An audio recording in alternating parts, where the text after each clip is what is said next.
ఐబొమ్మ ఈ పేరు ప్రస్తుతం సోషల్ మీడియాలో తెగ ట్రెండింగ్గా మారింది.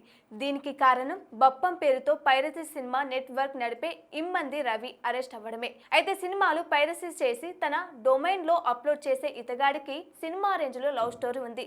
అదేంటో ఇప్పుడు తెలుసుకుందాం. ఐబొమ్మ నిర్వాహకుడు రవిది విశాఖపట్నం. అయితే ప్రేమ ప్రయాణం మొదలైంది మాత్రం హైదరాబాద్లోనే. అమీర్పేట్లోని కోచింగ్ సెంటర్లో ఒక యువతితో పరిచయం ఏర్పడింది.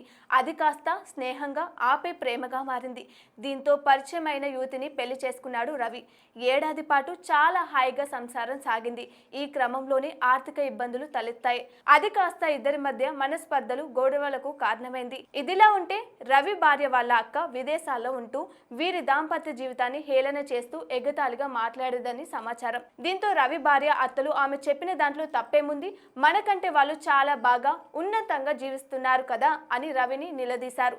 దీంతో భార్య భర్తల మధ్య సఖ్యత కుదరక ఇద్దరు విడిపోయారు. అప్పటికే రవికి ఏడాది పాప ఉంది. చంటి పాపను తీసుకుని రవికి దూరంగా వెళ్లిపోయింది భార్య. సీన్ కట్ చేస్తే ఒంటరిగా మిగిలిపోయిన రవి తట్టుకోలేకపోయాడు. ఎలాగైనా డబ్బులు సంపాదించి సమాజంలో తనకంటూ ఒక స్థాయిని క్రియేట్ చేసుకోవాలనుకున్నాడు. అందుకు తప్పుడు మార్గం ఎంచుకున్నాడు. Online gaming, betting app, piracy సినిమాల వెబ్సైట్ నిర్వహిస్తూ చట్టవిరుద్ధ కార్యకలాపాలకు పాల్పడేవాడు. పలు బెట్టింగ్ యాప్స్ ఆర్గనైజర్స్ తో రవికి మంచి సంబంధాలు ఉన్నాయి. విదేశాలకు వెళ్లి వాళ్లను కలుస్తూ బెట్టింగ్ యాప్లను ప్రోత్సహించాడు. ఇప్పటి వరకు మొత్తం 20 కోట్ల రూపాయలు సంపాదించగా అందులో 3 కోట్ల రూపాయలను పోలీసులు ఫ్రీజ్ చేశారు. రవి దగ్గర 50 లక్షల మంది సబ్స్క్రైబర్ల పర్సనల్ డేటా ఉన్నట్లు భావిస్తున్నారు. రవిని అరెస్ట్ చేసిన తర్వాత అతని దగ్గర నుంచి చాలా హార్డ్ డిస్క్లను స్వాధీనం చేసుకొని పరిశీలించారు. 1972 గాడ్ ఫాదర్ సినిమా నుంచి ఓజీ వరకు మొత్తం 21,000 సినిమాలు ఉన్నట్లు గుర్తించారు. ఇలా అక్రమ మార్గంలో డబ్బులకు ఆశపడి తన జీవితాన్ని కటకటల పాలు చేసుకున్నాడు. చివరకు తన కూతుర్ని కూడా చూసేందుకు అవకాశం లేకుండా పోయిందని బాధపడ్డాడు. ఇది ఐబొమ్మ నిర్వాహకుడి లవ్ కహాని. తన కుటుంబ నేపథ్యం ఇలా ఉంటే సోషల్ మీడియాలో రవికి పెద్ద ఎత్తున మద్దతు పెరుగుతుంది. అతని అరెస్టుపై వ్యతిరేకత మొదలైంది.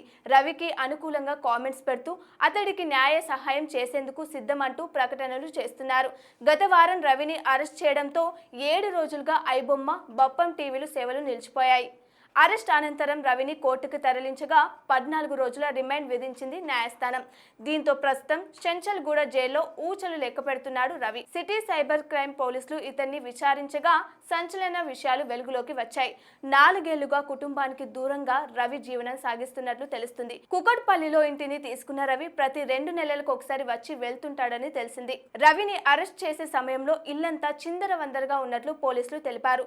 ఎవరికి దొరకకుండా ఉండేందుకు సుమారు 110 డొమైన్లను కొనుగోలు చేసి వాటిని ఎప్పటికప్పుడు మారుస్తూ పైరసీ వ్యవహారం నడిపించినట్లు దర్యాప్తులో తేలింది. భార్య, అత్త చేష్టలతో విసిగిపోయిన రవి మనుషులపై నమ్మకాన్ని కోల్పోయాడు. దీంతో ఇంట్లో పని వాళ్లను నియమించుకోకుండా తానే అన్ని చేసుకునేవాడు.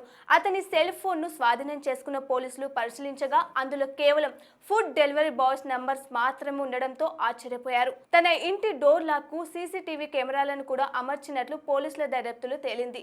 ఇంటికి ఎవరు వచ్చినా వెంటనే అతనుకు తెలిసిపోయేలా అన్ని రకాల ఏర్పాట్లు చేసుకున్నాడు.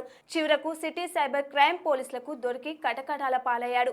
మనకు జీవనం గడిపేందుకు డబ్బులు అవసరమే, అందుకే ధనం మూలం ఇదం జగత్ అంటారు. అలాగని తప్పుడు మార్గాల్లో వెళ్లి ఆర్థికంగా ఎదగాలనుకుంటే పతనం తప్పదని మరోసారి రుజువైంది. ఏది ఏమైనా పైరసీ చూసే వాళ్లకు కాస్త ఇబ్బందిగా ఉన్నప్పటికీ ఇతని అరెస్ట్ తో కొంతవరకైనా బెట్టింగ్ గేమ్స్, సైబర్ నేరాలు అదుపులోకి వస్తాయని భావించాల్సి ఉంటుంది. దీనిపై మీరు ఏమనుకుంటున్నారో కామెంట్ రూపంలో తెలియజేయండి.